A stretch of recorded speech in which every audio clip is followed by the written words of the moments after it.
Hey everybody, it's Jason Blaha here, and today I want to answer a common question that I get all the time. It happens in video comments, happens on Facebook, happens on Instagram, and the answer is going to be the same to this question no matter what exercises or muscle you plug in.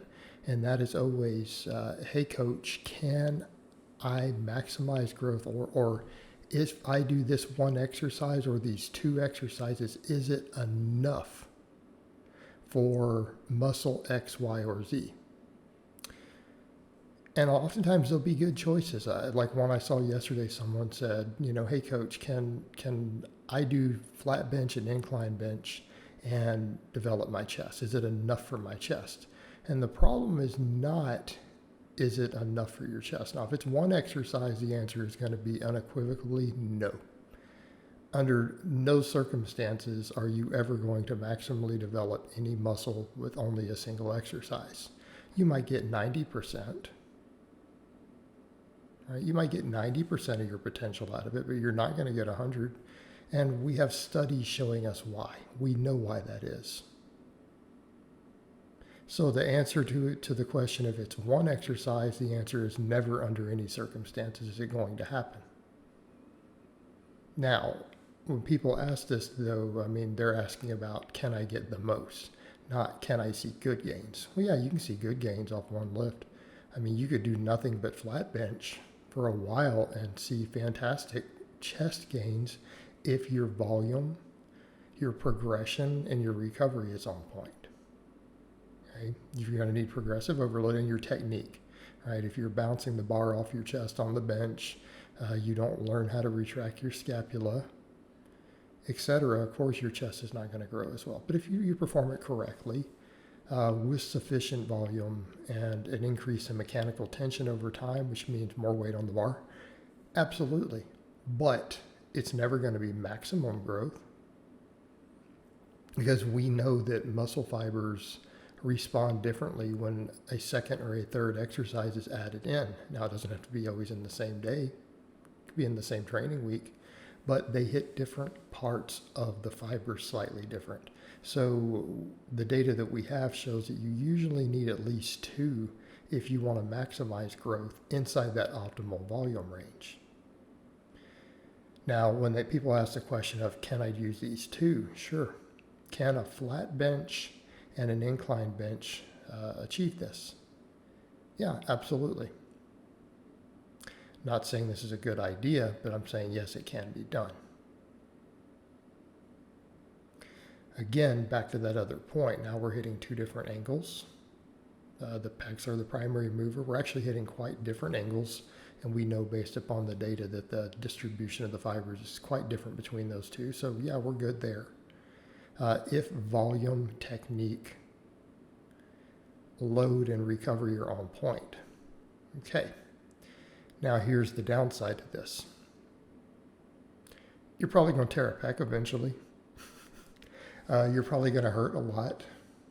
You're probably going to get a lot of inflammation.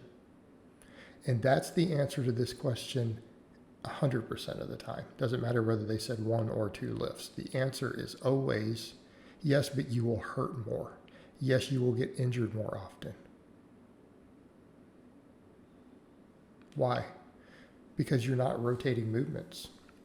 If you're doing the exact same movements long term, and I'm not talking about novices, all right? We're not talking about people in their first 6 months of lifting. Yes, your first 6 months in the gym, I might give someone 6 exercises and never change them, ever, for the first 6 months. They're not strong enough to rip tendons off the bone yet. Okay? This is not a concern. Right? They're not strong enough even if they get overuse inflammation. Most people at that level, if their form is good, are simply incapable of ripping a muscle and a tendon off the bone. It's just not a concern, right? So who cares? They can't do it. They're not physically strong enough to rip their own body apart. So who gives a shit? They might hurt a little bit more if we start raising the volumes, though, and we don't ever rotate anything. But they'll get good gains. They get practice. They learn movement patterns. Perfectly fine. You've been training longer than 6 months. You've been training longer than a year. Okay, we can't do this anymore. There are people who chime in and say, well, I do. Like, how often do you have to deload? How much do you hurt? How frequent are your injuries? You see the issue we're coming to? We come to the issue of overuse. All right. So if you're only ever doing 2 exercises and you're never adjusting them, and I'm not saying you can't do variations of them, right? I'm not saying we can't do variations, but there are times when inflammation is going to dictate that you change things like grips, ranges of motion. For example, sure, you could do those movements, but what happens if your pec tendons start to get inflamed? What happens if your shoulders start to get inflamed? Right? Maybe one of your front 2 rotator cuffs. What are you going to do? You're going to keep doing those same 2 movements? I should hope not. And the answer is not to just deload all the time. I mean, if we're creating a situation where you're deloading all the time, we have bigger factors to address. Now some of my clients, people like with some of your guys, because they insist they want a certain type of programming. They don't want to run conjugate, so therefore I deload them all the time. They want to run systems where they do this, and that's fine. But understand that you will need to deload more often. But that's not always a solution. So maybe if your shoulder is hurting, you might need to trim a little range of motion out of the bottom at the point of peak mechanical tension. You might need to switch to a floor press for a while. Okay. Maybe your incline bench, you'll need to bring the grip width in and go to a closed grip. You might have to do that. But now we're no longer doing the exact exercises you listed. We're not doing a flat bench in the incline anymore. We're now doing a floor press and a closed grip incline. This is the problem with this logic. Can I do these 2 exercises? No, not long term. You can, but your injury risk is going to be higher. You're going to hurt. I like to not hurt. I like to deadlift over 600 pounds and not hurt. That's what I like to do. And I would assume most sane people don't want to experience unnecessary pain and inflammation that can be avoided when trying to reach their goals. And I think people definitely want to avoid ripping tendons off the bone. I think that should be pretty high on your priority list. So yeah, you're going to need to rotate movements, and you're going to need to rotate them intelligently. When you start to experience any sort of overuse, you don't train through it, you train around it.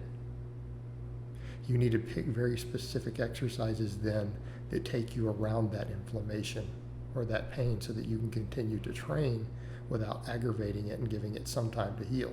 Because we don't just rest inflammation. We don't rest tendons that are sore. That's the worst thing you can do. It will not get better. So the answer again is always, you could, but it's going to suck.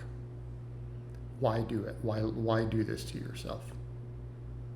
All right, guys, well, that's really all I have to say on that today. I hope it's been informative, and I'll talk to you guys next time.